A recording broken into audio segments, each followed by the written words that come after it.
Sorted. Welcome back to my channel. I am Audacious Super. If this is your first time seeing my beautiful face, please subscribe to my channel. If not, thank you for always having me grace the screen of your device. You are the real MVP. Thank you, thank you. Like I always say, you will be the first. You will be the best. You will not be the last. What I want to talk about today is about grieving. And the thing that necessitated it is the sudden death of Ibidun. And the reaction of people to her husband going to preach. First of all, people, please, who gave a timetable for people on how to grieve? Who is that authority or the institution that dictates how somebody that is grieving will go about their grief? Who? Please, I'm seriously looking for this answer. A lot of people condemned the man's action. Well, I have had to grieve on not once, twice, or 3 times in my life. So when this thing happened, a lot of things came back to my head. First of all, I know I've said first of all before. I'm saying it again. Please leave people alone. Let them grieve the way they want to grieve. Let them just grieve the way they want to grieve. If there's anything now, pastors should earn our respect. Shout out to all the pastors that are really called. That is not their stomach that called them. Mega shout out to all the pastors serving this living God that we all look up to. Okay? Probably the man, it's not even probably, the man gave those family his words that was going to come and conduct that service for them. Then who told us that it's not that his action is even an act of grief? That let me go there. That maybe this God will even see me still serving him and wake up my wife. I'm just trying to be in the man's brain. Okay? That is my first time of seeing Pastor Ituah repeating his words. Everything he said at that service, he repeated it. How can't people just look at somebody's countenance and be able to see beyond the physical that this man is in deep grief? Somebody said, I heard the news that shattered my life forever. What else do you want him to do? He should stay at home so that the slippers of sadness and sorrow, they should just be submitting it at his doorstep. Or what? Let me even paint this scenario. Who told us that? Some people, even at that 2 a.m., they've not even called him and said, you know, we warned you about this Ibidun girl. Another set would have said, I know we warned you about all the things you were putting on social media. It is attack.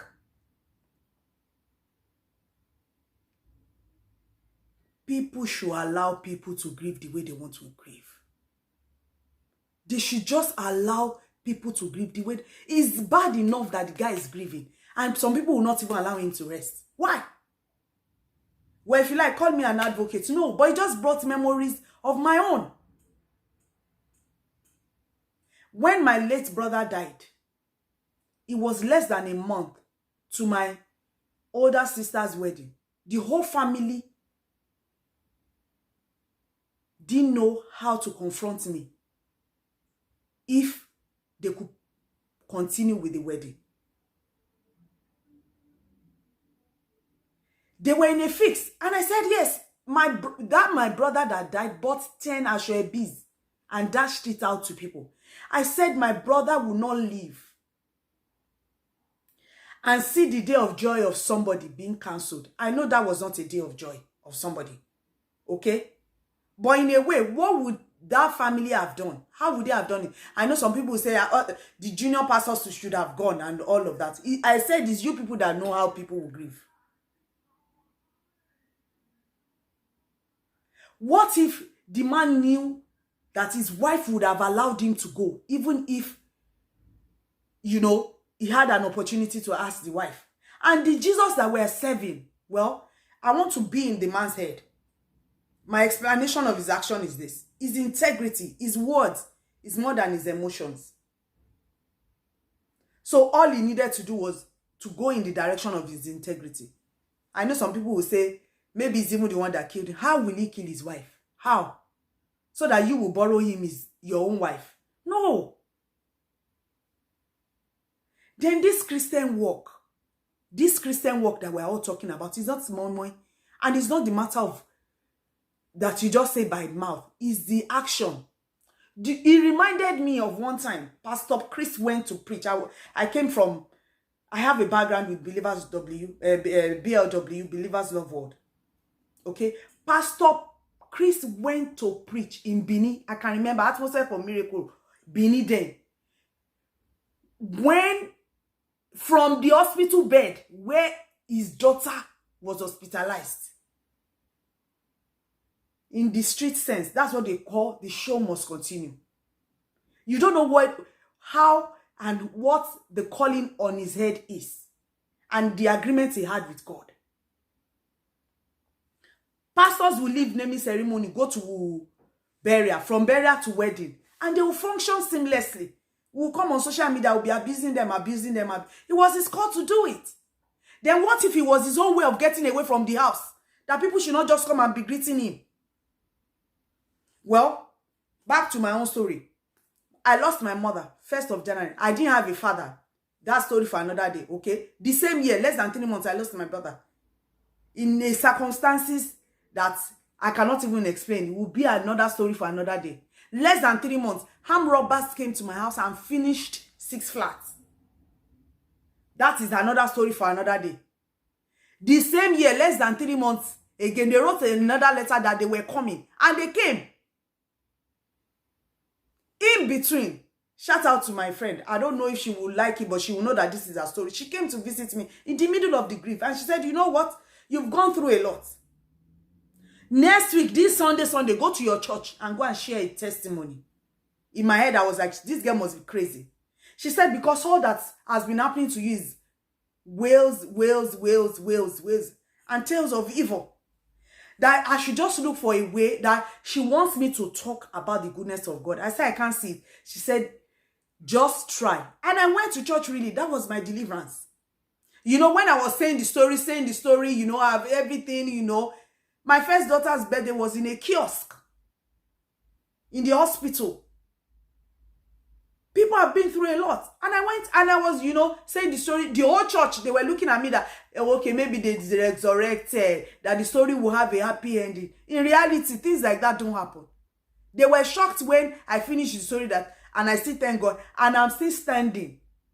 That after all I've been through, I still find joy.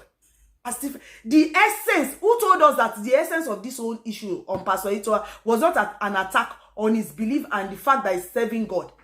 That the aim is to take him away from God. And the first thing would have been for him to cancel that event. What if he was pledging his allegiance to God afresh? That regardless of what happens to this, my body, I will still serve you. That is his own service. The guy said it, that last week, if somebody had said we're going to be burying this guy, you know, you could not read all of that on the man's face. Somebody that had a happy home and was enjoying his wife. I'm vexed. People, the lesson from this thing is, please allow people to grieve the way they want to grieve. Please. Especially when it's hot like this. Just leave people and then some of them will come it as well. Don't even try that nonsense. Just allow people to be the way they want to grieve. Please, there's no timetable. There's no timetable for how people will grieve. I don't even know if I should say give this video a thumbs up. Your comment on how or your experience of grief or whatever it is, you know, that has helped you to navigate grief, you can put it in the comment section. I just had to, you know, it's been, you know, up for me, and I thought to do this video. See you in my next video, and I hope we'll have a lot of good things to talk about.